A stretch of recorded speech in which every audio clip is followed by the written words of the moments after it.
Hello mga ka-Promdi! Nandito nga tayo ngayon sa Universal Studio dito sa Japan at wow, grabe, first time po nating makakita ng snow sa tunay na buhay.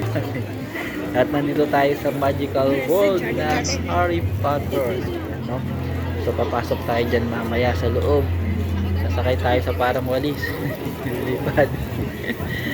So ayan, no? So sakto po, natimingan po natin na nag-snow. Grabe, hindi ganun kalakas yung snow po. Para sa, kumbaga sa ulan, sa atin ay parang ambon-ambon lang. Ayan, oh. Pero kitang-kita na, oh, bumabagsak yung snow, oh. Grabe, pero hindi ganun kadami kasi yung baba niya, yung floor niya po, yung pinakakalsada ay wala namang snow. Pero, ano siya, biglang lumalakas, mga kapatid. At syempre, malamig na malamig. Ayan po, yung area, oh, may mga snow na dun, oh. Ayan, grabe.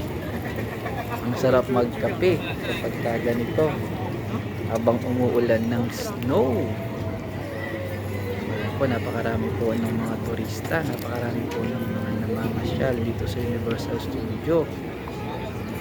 Ayan, no, so mamaya nalibutin po natin yung iba't ibang. So natutuwa din yung mga tao, yung mga reaction po ng mga tao, natutuwa din sila dun sa sa snow.